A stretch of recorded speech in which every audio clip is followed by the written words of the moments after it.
নমস্কার সবাইকে, সবাই কেমন আছো? আশা করছি সবাই খুব ভালো আছো। তো অনেকদিন পর চলে এলাম একটি নতুন ব্লগ নিয়ে। যদিও এটি একটি অনেক আগের ভিডিও, অনেকদিন পর আমি তোমাদের সাথে এটি শেয়ার করছি। তো আমরা এই রাত দুপুরে বেরিয়ে পড়েছিলাম হাজারদুয়ারি যাওয়ার উদ্দেশ্যে। প্রায় ভোর 5টা নাগাদ আমরা সেখানে পৌঁছে সকালে কাজকর্ম সারার জন্য, কিছু খাওয়া দাওয়া করার জন্য, একটু বিশ্রাম নেওয়ার জন্য একটি ঘর ভাড়া নিয়েছিলাম।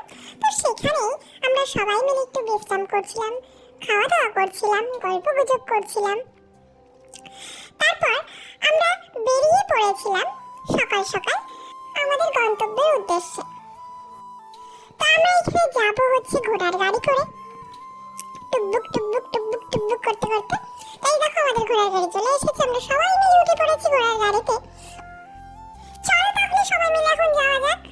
তো সবার প্রথমে আমরা যেখানে যাব সেটা হচ্ছে মুর্শিদাবাদের কাঠগোলা। শুনেছি এখানে নাকি আগে অনেক রকমের গোলাপ চাষ হতো, কালো গোলাপও নাকি এখানে পাওয়া যেত। তবে এখন আছে কিনা তা জানি না, চলো দেখলেই বোঝা যাবে হয়তো। তো এটাই হচ্ছে কাঠগোলার প্রবেশ পথ। তো আমি এখানে আগে কখনো যাইনি, তোমরা কে কে গিয়েছো একটু কমেন্ট করে জানিও। এই কাঠগুলোর ভিতরে না প্রচুর প্রচুর গাছ আছে। তোমরা সামনে হয়তো দেখতেই পাচ্ছ যে প্রচুর গাছ রয়েছে। আর এই আরেকজন বকবক বকবক করতে আছে, আমি বললাম একটু হাই করে দে, তো 2 হাত দিয়ে মহাশয় হাই করছেন। একটা জিনিস দেখাই তোমাদেরকে, সামনে জলটার মধ্যে দেখো কত রঙিন রঙিন মাছ রয়েছে। বেশিরভাগ ওই বেশ কমলা কমলা কালারের মাছই দেখা যাচ্ছে, কিন্তু অনেক রঙিন মাছ আছে, দেখতে বেশ ভালো লাগছে।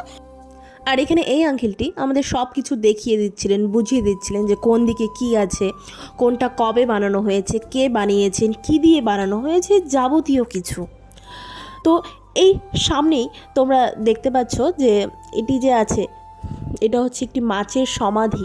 হ্যাঁ, মাছের সমাধি। তো সেটাই তিনি আমাদেরকে বুঝিয়ে দিচ্ছিলেন কেন সেই সমাধিগুলো দেওয়া হতো। আর ওই দূরে সামনে দেখতে পাচ্ছ যে সেটা হলো নাচমহল, সেখানে নাকি নাচ গান করা হতো। তো এটা দেখার পর আমাদেরকে নিয়ে যাওয়া হয়েছিল এই মন্দিরটিতে। এটাকে নাকি তারা বলতেন দাদা বাড়ি, আমরা যেমন গুরুদেবের বাড়ি বলি, তো এটাকে নাকি দাদা বাড়ি বলা হতো, তারা দাদা বাড়ি বলতেন। তো এটার একদিকে রয়েছে শ্বেত ভৈরব, আরেকদিকে রয়েছে কাল ভৈরব।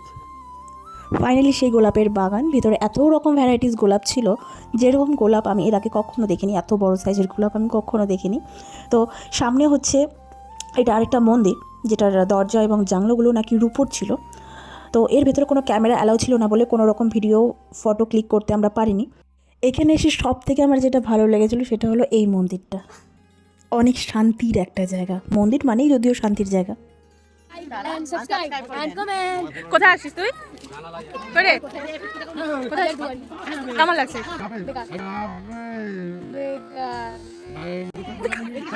কি কি দেখলি এতক্ষণ? কিছু দেখিস নি? আমার সবচেয়ে ভালো লাগছে রূপার দরজা। আমার সবথেকে বাড়ি নিয়ে যাবো। আমার সবথেকে ভালো লাগছে মন্দিরটা।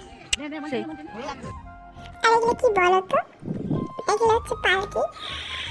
তো দেখে লাগছে কিন্তু যে নতুন বানানো হয়েছে, হয়তো দেখানোর জন্যই বানানো হয়েছে।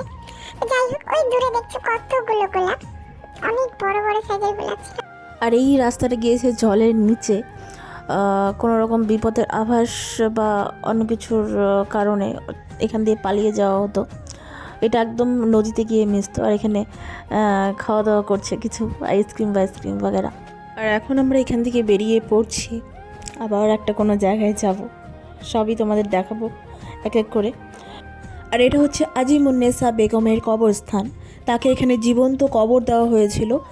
তিনি নাকি অনেক কলিজা খেয়েছিল, সেজন্য তার পাপ মোচনের জন্য তাকে জীবন্ত এখানে কবর দেওয়া হয়েছে, যাতে মানুষ তার কবরের ওপর দিয়ে হেঁটে যাওয়ার ফলে তার কিছুটা হলেও পাপ মোচন হয়। পাশের এই কবরস্থানটা ঠিক কার আমার ঠিক জানা নেই। তো সামনে এই ছোট দরজাটি দিয়ে আজিমুন্নেসা বেগমের কবরস্থানে যাওয়া হয়। এই দরজাটা দিয়ে অনেকে টাকা পয়সাও দিচ্ছে, প্রণাম করছে। এটাই হলো সেই আজিমুন্নেসা বেগম ওরফে কলিজা কাকি বেগমের কবরস্থান। আর এটা হচ্ছে কবরস্থানের ঠিক ওপরের জায়গাটা, যেখানে মানুষ হেঁটে যাওয়ার ফলে তার পাপমোচন হয়। চারপাশে জায়গাটা একবার লক্ষ্য করো, খুব সুন্দর, কিন্তু জায়গাটা অনেক গাছপালায় ভরা। বেশ সবুজে সবুজ, বেশ ভালো একটা ব্যাপার কিন্তু। তারপরেই আমরা চলে গিয়েছিলাম আমাদের মেইন স্পট হাজারদুয়ারি।